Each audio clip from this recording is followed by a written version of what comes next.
చేయుచున్నాం. లూకా సువార్త 2వ అధ్యాయము 10వ వచనాన్ని చదువుదాం. అయితే ఆ దూత, భయపడకుడి, ఇదిగో ప్రజలందరికీ కలగబోవు మహా సంతోషకరమైన స్వార్థమానము నేను మీకు తెలియజేయుచున్నాను. దావీదు పట్టణమందు నేడు రక్షకుడు మీ కొరకు పుట్టి ఉన్నాడు, ఈయన ప్రభు అయిన క్రీస్తు. ప్రార్థన చేసుకుందాం. మహోన్నతుడా, స్తోత్రాలు. సర్వాధికారి తండ్రి, నీకు నమస్కారములు.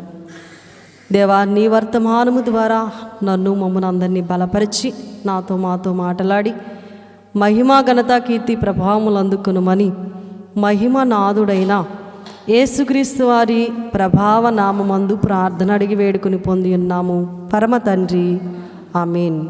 పరిశుద్ధ లేఖనములో మనము లూకా సువార్త 2వ అధ్యాయము 10వ వాక్యాన్ని చదివాము.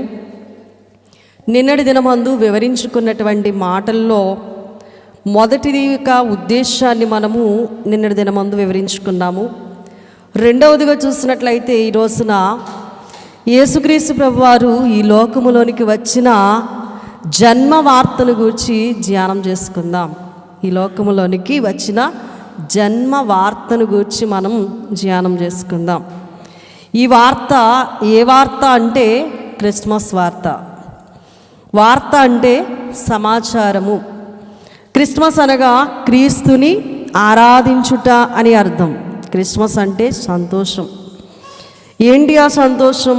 ఇప్పుడు మనం చదివాము. అయితే ఆ దూతగారు అంటున్నారు, భయపడకుడి, ఇదిగో ప్రజలందరికీ కలగబోవు మహా సంతోషకరమైన స్వార్థమానము నేను మీకు తెలియజేయుచున్నాను. ప్రజలందరికీ కలగబోవు మహా సంతోషకరమైన స్వార్థమానం ఇది. అందుకని మరి ఈ సంతోషాన్ని ఈ యొక్క క్రిస్మస్ మాసములు అందరము కూడా పంచుకుంటూ ఉంటాం. మహా సంతోషకరమైన ఈ సువార్తమానము ఎంత గొప్ప వార్తో, పరలోకములో నుండి వచ్చిన వార్త గనుక ఇది మహా సంతోషకరమైనటువంటి వార్తగా అందరము కూడా ఈ క్రిస్మస్ దినమందు ఎంతో చక్కగా ఆనందిస్తూ ఉంటాం. అయితే మనం ఆలోచన చేసినప్పుడు పేతురు రాసినటువంటి మొదటి పత్రిక మరి 1వ అధ్యాయము 8వ లేఖనాన్ని చదివినప్పుడు, మీరు ఆయనను చూడకపోయినను ఆయనను ప్రేమించుచున్నారు, ఇప్పుడు ఆయనను కన్నులారా చూడకయే విశ్వసించుచు మీ విశ్వాసమునకు ఫలమును అనగా ఆత్మరక్షణను పొందుచు చెప్పనశక్యమును మహిమాయుక్తమునైన సంతోషము గలవారై ఆనందించుచున్నారు. చెప్ప అశక్యము కానటువంటి సంతోషం. ఏంటి సువార్త అంటే? యేసు వారి యొక్క వార్త. ఏంటి ఆ వార్త? క్రిస్మస్ వార్త. పరలోకము నుండి నరలోకములోనికి ఒక నరుడు వచ్చాడు. ఈ నరులమైన మనలను రక్షించు నిమిత్తం నరావతారిగా వచ్చారు. ఎంత గొప్ప వార్త! ఈ వార్తను బట్టి మనం అందరం ఏం చేస్తున్నామంటే మహా సంతోషం. దానికి అశక్యం, చెప్పడానికి కూడా మాటలు లేవి. అంత సంతోషం. యేసు పుట్టాడన్న గొప్ప వార్త. అందుకనే చూడండి పిల్లలు, ఒక భక్తుడు పాటలో రాస్తారు ఏమనంటే, సంతోషమే సమాధానమే, సంతోషమే సమాధానమే, సంతోషమే సమాధానమే, చెప్పనాశక్యమైన సంతోషం, చెప్పనాశక్యమైన సంతోషం. నా హృదయము వింతగా మారేను, నా హృదయము వింతగా మారేను, నా హృదయము వింతగా మారేను, నాలో యేసు వచ్చినందునా, నాలో యేసు వచ్చి. యేసువారు ఈ లోకములోనికి వచ్చిన ఈ జన్మ వార్తను మనం ఈ రోజున ధ్యానం చేసుకుంటున్నాం కదా. ఎంత చూడండి సంతోషం, మహా సంతోషకరమైన సువార్తమానాన్ని మనం వింటున్నాం. ఇక్కడ పౌలు గారు ఈ పేతురు రాసిన పత్రిక భాగములు పేతురు గారు మాట్లాడుతూ ఉన్నారు. మరి పేతురు గారు రాస్తూ ఏమంటున్నారు అంటే, మీరు ఆయనను చూడకపోయినా కూడా ఆయనను ఏం చేస్తున్నాము? ప్రేమిస్తున్నాము. ఆయన చూసామా? ఏమండి, యేసుప్రభు వారు పుట్టి ఇప్పటికి 2024 సంవత్సరాలు అయిపోయింది. ఆయనను మనము చూసామా? లేదు. ఆయన ఈ యొక్క లోకమును కలుగు చేశారన్న వర్తమానం ఎరిగిన వారముగా మనం ఆయన ఏం చేస్తున్నామంటే ప్రేమిస్తున్నాం. ఇప్పుడు ఆయనను కనులారా చూడకయే ఏం చేస్తున్నామంటే విశ్వసిస్తూ ఉన్నాం. తోమతో ఒక మాట అంటారు కదా, చూసి నమ్ముట కంటే చూడక నమ్మిన వారు ధన్యులు. విశ్వసించాము ఇప్పుడు మనం. మీ విశ్వాసమునకు ఫలమును, విశ్వాసానికి ఫలం ఏంటి అనగా ఆత్మరక్షణ పొందుకున్నాం. మనం ఏం పొందుకున్నామండి? మన ఆత్మకి రక్షణ అందింది. ఎంత గొప్ప సంతోషం ఇది! చెప్పనశక్యమును మహిమాయుక్తమునైన సంతోషం గలవారమై ఇప్పుడు మనం అందరం కూడా యేసు పుట్టారంట అని మనం అందరం కూడా సంతోషిస్తూ ఉన్నాం. అలాంటి ఈ గొప్ప సంతోషాన్ని మనం అందరం కూడా పంచుకుంటూ ఉన్నాం. అంటే క్రిస్మస్ అంటే ఏంటి అని అంటే, క్రిస్మస్ అంటే నిరీక్షణ. చూడండి ప్రియులారా, రోమాపత్రిక భాగములో 8వ అధ్యాయాన్ని పరిశీలన చేసినప్పుడు, రోమాపత్రిక 8వ అధ్యాయం 24వ వచనములో ఎలాయనగా మనము నిరీక్షణ కలిగిన వారమై రక్షింపబడితేమి. మనలో ఏముందట? నిరీక్షణ ఉంది కనుక మనం ఏం పొందుకున్నాం? రక్షణ పొందుకున్నాం. మనకి నిరీక్షణ ఉంది. ఆ నిరీక్షణ ప్రభునందు ఉంది. నిరీక్షింపబడునది కనబడినప్పుడు నిరీక్షణతో పని ఉండదు. తాను చూస్తున్న దాని కొరకు ఎవడు నిరీక్షించును? కనుక నిరీక్షణ కలిగిన మనము ప్రభువుని పొందుకున్నాం. ఇక నిరీక్షణతో పని లేదు. ఏం పొందుకున్నామంటే నిరీక్షణ గలవారమే రక్షణను పొందుకున్నాం. ప్రభు మనలందరినీ కూడా ఏం చేశారు? యేసు పుట్టాడంటే సంతోషం కాదు, యేసు మనకేమిచ్చారు? రక్షణను అనుగ్రహింపజేశారు. అందుకే పుత్రోత్సాహము తండ్రికి పుత్రుడు పుట్టినప్పుడు కాదు కానీ ఆ పుత్రుని కనుగొని పొగిడినప్పుడే సంతోషం. అలాగే ప్రియులరా, దేవాది దేవుడు వచ్చాడు. ఆ వచ్చిన యేసు బాలుడు నిన్ను నన్ను మనందరినీ కూడా ఏం చేశారు? రక్షించారు. అందుకే ఇది గొప్ప పండుగ. నిన్ను నన్ను ఉద్ధరించువారుగా, నిన్ను నన్ను పరమునకు చేర్చేవారుగా మన కొరకు ప్రయాసపడ్డారు. మన సంతోషానికి అవధులు లేదు. క్రిస్మస్ ఎందుకంటే సంతోషంగా చేయాలంటే ఆయన నీ కొరకు నా కొరకు ఎలా వచ్చాడట? మానవుల్లో ఒక మానవుడిగా జన్మించారు. అందుకనే సంతోషం. క్రిస్మస్ అంటే ఇంకా ఏంటి అంటే, యోహాను సువార్తలో చెప్తారు 4వ అధ్యాయములో మాట్లాడుతూ 27వ వచన భాగాన్ని మనము చదివినప్పుడు అక్కడ అంటాడు, మరి ప్రియులరా మనం చూసినట్లయితే ఇంతలో ఆయన శిష్యులు వచ్చారు. ఆయన స్త్రీతో మాట్లాడుట చూసి ఆశ్చర్యపడ్డారు. కానీ నీకేమి కావాలని అని అయినను, ఈమెతో ఎందుకు మాట్లాడుచున్నావని అయినను ఎవడునూ కూడా అడగలేదట. క్రిస్మస్ అంటే ఏంటంటే శాంతి. చూడండి ప్రియులరా, ఇక్కడ కొన్ని మాటలు మాట్లాడుకున్నారు, బాగుగా ఉంది. శాంతి అనే మాటల గురించి మనము 14వ అధ్యాయంలో చూస్తాం. చూడండి, ఆ మాటలు చూసినట్లయితే 14వ అధ్యాయంలో 27వ వచనమును చూస్తే, శాంతి మీకు అనుగ్రహించి వెళ్ళుచున్నాను, శాంతి మీకు అనుగ్రహించి వెళ్ళుచున్నాను, నా శాంతినే మీకు అనుగ్రహించుచున్నాను, లోకం ఇచ్చినట్లుగా నేను మీకు అనుగ్రహించటలేదు, మీ హృదయమును కలవరపడనీయకుడి వెరవనీయకుడి అంటున్నాడు. ఏం చేయకూడదట? కలవరం పడకూడదు. మనం ఎప్పుడు కూడా అయ్యో రేపు ఏం జరుగుతుందో, ఇప్పుడేం జరుగుతుందో అని కలవరం మనకు అవసరం లేదు. వెరవలసిన అవసరత కూడా మనకి లేదు. ఏం చేయాలంట? దేవుని శాంతిని ఈ క్రిస్మస్ ద్వారా మనం పొందుకున్నాం. క్రిస్మస్ అంటే శాంతి. శాంతి మనకు అనుగ్రహించడానికి దేవాది దేవుడు ఈ లోకంలోనికి వచ్చారు. శాంతి లేదండి, సమాధానం లేదండి అంటారు చాలామంది. ఎందుకు లేదు? దేవుని కలిగిన మనకేముంది? అశాంతి కాదు, శాంతి దేవుడు మనకి అనుగ్రహించారు. అందుకని సమాధానం. ఈ క్రిస్మస్ అంటే ఏంటి చెప్పండి? సమాధానం. లూకాసు వార్త 2వ అధ్యాయం 14వ వచనంలో, ఆయనకి ఇష్టలైన మనుషులకు భూమి మీద సమాధానం. ఆయనకి ఇష్టలైన మనుషులకు భూమి మీద ఎవడంటే ఆయనకి ఇష్టం లేనోడు? కలుగు చేసింది ఇష్టంతోనే కలుగు చేశాడు. మనం అందరం కూడా ఆయనకి ఇష్టలం. కాబట్టి మనం అందరం ఆయనకి ఇష్టం. భూమి మీద మనందరికీ ఏం కలుగు చేయడానికి వచ్చాడంటే సమాధానమును కలుగు చేయడానికి వచ్చాడు. మనమే మన పాపాలని బట్టి వ్యతిరేకులం అవుతున్నాం కనుక సమాధానాన్ని కోల్పోతున్నాం. ఆయనకి మనము చాలా ఇష్టలం. మనకి సమాధానమే ఇచ్చాడు. అందుకని ఆయనకి ఇష్టలైన మనుషులకు భూమి మీద సమాధానము అని మనం పలుకుతూ ఉన్నాం. క్రిస్మస్ అంటే ఏంటి అంటే రక్షణ.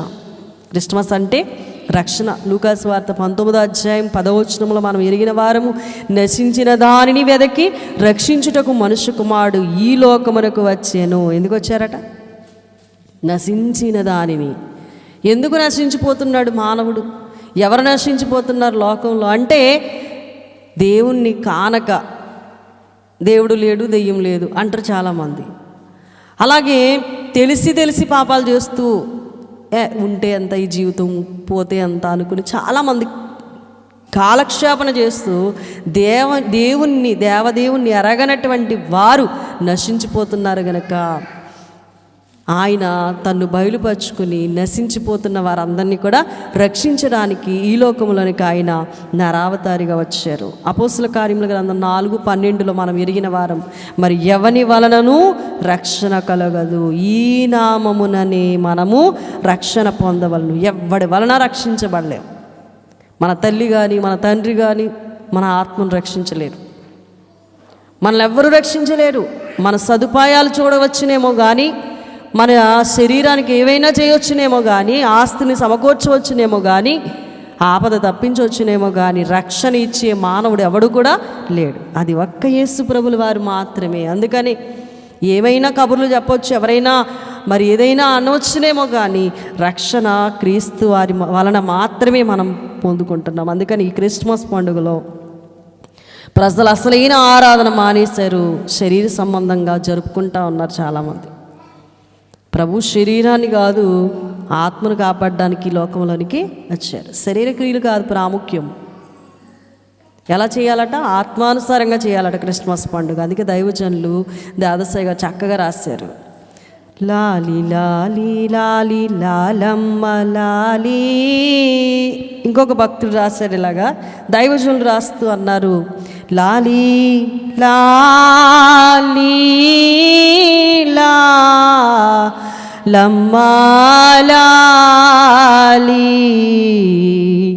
లాలి శ్రీ మరియమ్మ పుత్ర నీకే లాలి లాలి శ్రీ మరియమ్మ పుత్ర నీకే లాలి.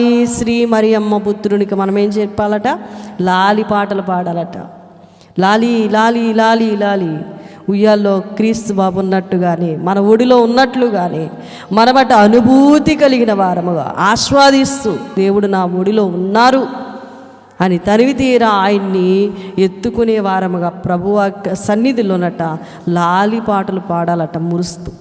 కనుక ప్రియులరా, మరి శారీరకంగా చేసే పండగలు ఎన్ని ముగ్గులెట్టినా అది వ్యర్థమే, అవునా కదండి? అలాంటి క్రిస్మస్కి అడావిడి చేయొద్దా? చెయ్యి కాదు అని అంటారు. కానీ దానికంటే ప్రాముఖ్యమైనది ఏది అని అంటే ఆత్మకు సంబంధించినటువంటి క్రిస్మస్ ఆరాధన మనం కలిగి ఉండాలి. ఇవన్నీ చేస్తున్నామంటే ఒక వ్యక్తి కొరకు, ఆ వ్యక్తి ముఖ్యం కానీ చేసే పనులు ముఖ్యం కాదు కదా.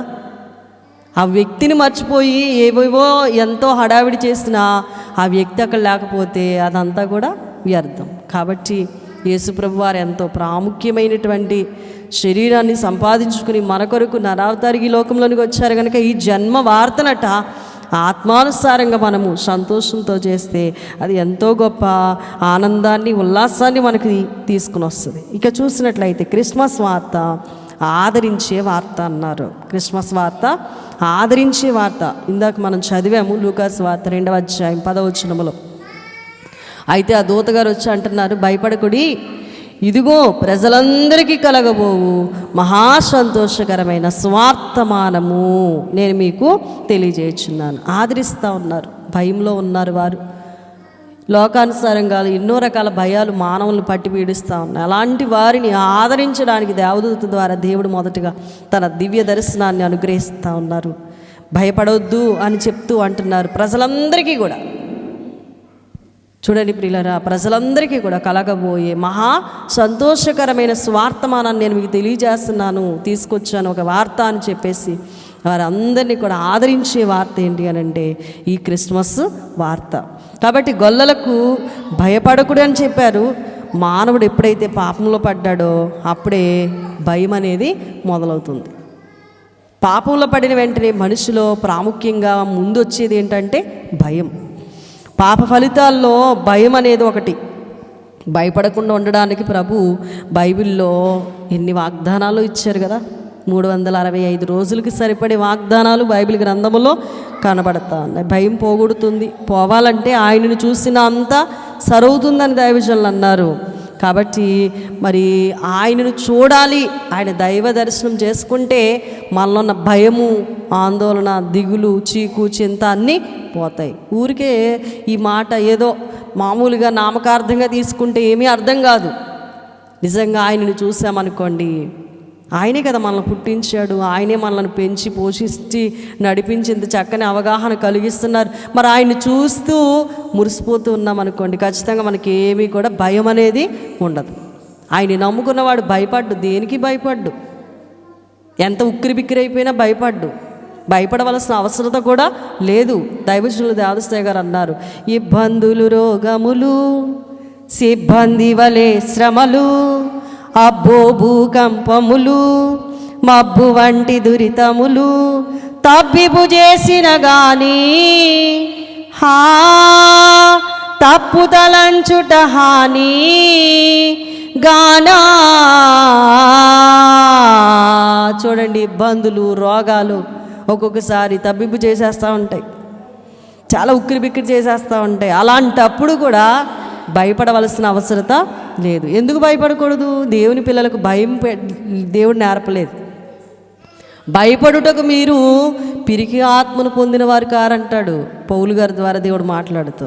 మనం ఎవరమై ఉన్నామంట? దత్తపుత్రాత్మను కలిగిన వారమై ఉన్నాం. దేవుణ్ణి మనం కలిగిన వారమై ఉన్నాం. ఆయనకి ఏం తక్కువ అండి? దేవుని కలిగి ఉన్నవాడు నాకు ఇది తక్కువ, నాకు ఇది లేదు, నేను ఇలా అయిపోతున్నాను అని అనుకుంటే వాడు అవిశ్వాసం ఇంకా వాళ్ళలో ఉందని అర్థం. దేవుని కలిగి ఉన్న మనకి ఆయన నిత్యం కూడా ఏం చేస్తున్నాడు? అందిస్తూ ఉన్నాడు. అందుకే దైవజనులు దేవదస్తయ్య గారు అన్నారు, అంతయు మనదే కదా. ఏసైకున్నది అంతా మనదైనప్పుడు మనం ఎందుకు భయపడాలి? ఏసయ్యే మన కొరకు చేసేటప్పుడు మనం దేనికి భయపడాలి? చాలామందిని చూడండి, మనకి ఉదాహరణకి చిన్నపిల్లలు ఒకరినొకరు కొట్టుకున్నారు, మా అమ్మతో చెప్తాను ఉండు అంటాడు. వీడికి ఒక వెనక ఒక తల్లి ఉన్నారు, సపోర్ట్ అనేటువంటి ఒక ధైర్యం. అమ్మొచ్చుకు దెబ్బ వేసినా ఏకపోయినా కూడా మనోడికి ఏంటి అంటే ధైర్యం వాళ్ళ అమ్మ నాన్న.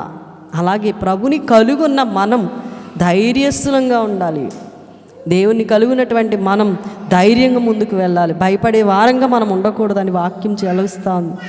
అందరి కొరకైన వార్త ఇది, ఒకరికి ఇద్దరు కొరకు కాదు. ఇదిగో ప్రజలందరికీ కలగబోవు మహా సంతోషకరమైన సువార్త. మన యేసుప్రభు ఏ ఒక్కరికో దేవుడు కాదండి. యేసుక్రీస్తు అందరికీ దేవుడు, అందరికీ రక్షకుడు, ప్రభువారు. అందుకని ఆయనను పొందుకున్న మనం దేనికి భయపడకూడదు, కానీ దేవుని సన్నిధిలో జయమిచ్చిన ప్రభుని ఎల్లప్పుడూ కూడా మనం ఏం చేయాలంటే సంతోషముగా ఆ జయం పొందుకున్నటువంటి మనం మరి దేవుణ్ణి కొనియాడుతూ ఉండాలట. ఇంకా చూసినట్లయితే సంతోషకరమైన వార్త అని మనం చదువుతున్నాం ఇక్కడ కదా. ఇది చాలా అత్యంత సంతోషకరమైన లేక వార్త. ఈ లోక సంతోషాల్లో ఆతృత, భ్రమ అనేది ఉంటుంది. ఈ లోక సంతోషం ఒక ఎండమావి లాంటిది అనుకోవచ్చు, ఎందుకంటే అది కొంతకాలం ఉంటుంది, తర్వాత వెళ్ళిపోద్ది. కానీ ఈ సంతోషం అలాంటిది కాదు, ఇది నిత్యముండే సంతోషం. అందుకనే మరి మనందరి కొరకు నిత్య సంతోషాన్ని ఇవ్వడానికి ప్రభు ఈ లోకములోనికి వచ్చారు. ప్రభు ఇచ్చే సంతోషం నీటి ఊట లాంటిది అని అన్నారు. నీటి ఊట అది పుడతనే ఉంటుంది, అది ఎంతో గొప్పది. అందుకనే చూడండి ప్రియులారా, మురుస్తూ ఆదరించే ప్రభు దగ్గరట వారు ఏం చేశారంటే ప్రభుని సంతోషంగా ఆరాధించారు కదా. గొల్లకాపురులైన వారు ఆ సంతోషకరమైన సువార్తమానం నేను మీకు తెలియజేస్తున్నాను అనగానే వాళ్ళు ఏం చేశారు? శిశువు ఉన్న చోటుకి వెళ్ళి ఆరాధన చేశారు, దేవుని గణపరిచారు, సంతోషంగా పాటలు పాడారు. మన దైవజనులు కూడా చక్కగా రాశారు కదా. గొల్లబోయాలో చిరుయాలో గొప్పగా మురిసిరి ఉయ్యాలో, గొల్లబోయాలో చిరుయాలో గొప్పగా మురిసిరి. గొప్పగా మురిసిపోయారట. ఇక్కడ నాకేంటి భయం, నాకెందుకు దిగులు, మా కొరకు లోకరక్షకుడు పుట్టారనే సంతోషంతోనట వారందరూ కూడా చక్కగా ప్రభుని గానము చేశారు. గొల్లలు జ్ఞానులు ప్రభు జన్మకాలంలో చేసిన క్రిస్మస్ ఇప్పుడు మన కాలంలో జరుగుతున్న క్రిస్మస్. పాత నిబంధనలో ఉన్నది తండ్రి పండుగ, క్రొత్త నిబంధనలో ఉన్నది కుమారుని పండుగ, మన కాలంలో ఉన్నది పరిశుద్ధాత్మ పండుగ. ఈ 3 కాలాల్లో పండుగలు అన్నీ కూడా ఒక్క పండుగే, అదే క్రిస్మస్ పండుగ. పాత నిబంధన కాలపు పండుగ ఆధారాలను మనం చూసినట్లయితే చూడండి, ఆదికాండ పుస్తకంలో మనం ఎరిగిన వారము పాత నిబంధన వారు ఎలా పండుగ చేశారు అంటే ఆదికాండము 3వ అధ్యాయం 15వ వచనం, మరియు నీకును స్త్రీకిని నీ సంతానమునకును ఆమె సంతానముకు వైరము కలుగజేసేదను, అది నేను తల మీద కొట్టును, నీవు దానిని మడిమి మీద కొట్టెదవు. కీర్తనకారులు తెలియజేశారు. ఆ మాట చదువుదాం. 72వ కీర్తన 11వ శరణాన్ని చదువుదాం. రాజులందరూ అతనికి నమస్కారం చేసేదరు, అన్యజనులందరూ అతనిని సేవించేదరు. రాజులందరూ కూడా ఎవరికి నమస్కారం చేస్తారు? దేవాది దేవుడు యేసుప్రభుల వారికి. ఏమంటే జ్ఞానులు అంటే తక్కువ అనుకుంటున్నారా? అజ్ఞానులేంటి, రాజులేంటి, అందరూ కూడా ఆయనకి ఏం చేస్తారంట? నమస్కారం చేస్తారంట. అన్య జనులందరూ కూడా అతనినే సేవిస్తారంట. ఎందుకు? రాజులకే రాజు, ప్రభువులకు ప్రభు, అతని పేరు నిత్యము నిలుచును, అతని నామము సూర్యుడు ఉన్నంత కాలము కూడా చిగుర్చును. అందుకనే అతని బట్టి మనుషులు దీవించబడతారు. అన్యజనులందరూ కూడా అతను ధన్యుడని చెప్పుకుంటారు. అందుకని ఆ ప్రవచనము యెషయా గ్రంథకర్త 7వ అధ్యాయం 14వ వచనంలో, కాబట్టి ప్రభు తానే ఒక సూచన మీకు చూపును, ఆలకించుడి, కన్యక గర్భవతి కుమారుని కనును, అతనికి ఇమ్మానుయేలను పేరు పెట్టుదు అని. కనుక ఆలకించుడి, కన్యక గర్భవతి కుమారుని కనును అనే ఈ పాత నిబంధన కాలపు భక్తులు చేసిన పండుగ వారు ఎంతగా చక్కగా ఆరాధించారో. ఈ యెషయా గారి 9:6లో ఏలయనగా మనకి శిశువు పుట్టెను, మనకు కుమారుడు అనుగ్రహింపబడును, అతని భుజం మీద రాజ్యభారం ఉండును, ఆశ్చర్యకరుడు, ఆలోచనకర్త, బలవంతుడైన దేవుడు, నిత్యుడగు తండ్రి, సమాధానకర్త, అధిపతి అని పాత నిబంధన భక్తులందరూ కూడా ఎంత చక్కగా కొనియాడారండి. ఇది పండుగ. వాళ్ళకి క్రిస్మస్ పండుగ ఆనాడే జరిగింది. మీకా గ్రంథకర్త 5:2లో బెత్లెహేము ఎఫ్రతా యోదావారి కుటుంబంలో నీవు స్వల్ప గ్రామమైనను నా కొరకు ఇశ్రాయేలీయులను ఏలబోవాడు నీలో నుండి వచ్చును, నా కొరకు ఇశ్రాయేలీయులను ఏలబోవాడు. ఎక్కడి నుంచి వచ్చాడంట? బెత్లెహేము ఎఫ్రతా, బెత్లెహేము గ్రామములో, కుగ్రామములో ప్రభు జన్మించుట ఎంత సంతోషదాయకం. అది ఆ వార్తను వారు అప్పుడే జరుపుకున్న వారై ఉన్నారు. అది క్రిస్మస్ పండుగ. పాత నిబంధన భక్తులందరూ చక్కగా జరుపుకున్నారు. అలాగే మన కాలంలో పండుగ ఆధారాలు చూసినట్లయితే, మరి కుమారుని కాలంలో పండుగ యొక్క ఆధారాలు చూసినట్లయితే మనం ఎరిగిన వారము. కుమారుని కాలంలో క్రొత్త నిబంధన కాలపు వారు పండుగ చేశారు. ఎలాగను వారు డైరెక్ట్గా చేశారు. యేసుబాబును చూస్తూ చేశారు. లూకా సువార్త 1-2 అధ్యాయాలు, యోహాను సువార్త 1 అధ్యాయము, మత్తయి సువార్తల్లో ఆయన చక్కగా ఆయన్ని ఎలా ఆరాధించారు అంటే తనివితేర ప్రభుని వారు ఆరాధించారు. చూస్తూ దేవునికి ఆ పండుగ వారు జరిపించారు. మరి మన కాలంలో పండుగ ఆధారాలు ఏంటి అంటే గలతీ పత్రిక 4:4లో కాలము పరిపూర్ణమైనప్పుడు దేవుడు తన కుమారుని ఈ లోకానికి పంపించారు. దీని ఆధారం చేసుకుని మనము పండుగలను నేటి కాలంలో చేస్తాం. ఈ 3 కాలంలో కూడా పండుగ జరిగింది. ఈ వాక్యాలన్నీ కూడా ముందుగానే మనం ఎరిగిన వారమై ఉన్నాము కనుక మరి ఇవన్నీ కూడా మనము మరి తలంచుకుని నిత్యము ప్రభుని ఏం చేయాలంటే ధ్యానిస్తూ ఉండాలట. ఆయన జన్మ వార్తను మనం తలపోసుకుంటూ ఉండాలి. మనలను ప్రకాశింపజేయడానికి క్రీస్తు ప్రభువారు మనలను ప్రకాశింపజేయడానికంట క్రీస్తు ప్రభువారు ఈ లోకంలోనికి వచ్చారు. ఎలా ప్రకాశింపజేస్తున్నారు అంటే దైవత్వాన్ని విడిచి మానవత్వంలోనికి వచ్చారు మనలను ప్రకాశింపజేయడానికి. ఏం విడిచిపెట్టారండి? దైవత్వాన్ని విడిచిపెట్టారు, మానవత్వాన్ని మరి కలిగి ఉన్నారు. ఇంకా చూసినట్లయితే పరలోకాన్ని విడిచి ఎక్కడికి వచ్చారు? భూలోకములోనికి వచ్చారు మనం ప్రకాశించాలని. దేవదూతలను విడిచిపెట్టాడు. ఎవరి దగ్గరికి వచ్చారు? మానవులమైన మన దగ్గరికి వచ్చారు. అందుకనే మనము దేవుని తనివితేరా ఆస్వాదించి పండుగ చేసేవారంగా ఉండాలి. పరిశుద్ధులను విడిచారు. ఎవరితో కూర్చున్నారంట? పాపుల మధ్యకు వచ్చి పాపులతో కలిసి ఆయన భోజనం కూడా చేశారు. సింహాసనాన్ని విడిచిపెట్టారు. ఏం కోరుకున్నాడటండి? పశువుల తొట్టిని కోరుకున్నాడు. పశువుల తొట్టిలో పరున్నాడు. మరి దేవుని కుడిపార్శ్వాన్ని విడిచిపెట్టాడు. ఏం కోరుకున్నాడండి? చిన్న గర్భాన్ని, కన్య మరియమ్మ గర్భాన్ని, కౌగిలిని కోరుకున్నారు. చూడండి ప్రియులారా, మనం ఆలోచన చేసినట్లయితే పరలోక మహిమను విడిచిపెట్టాడు.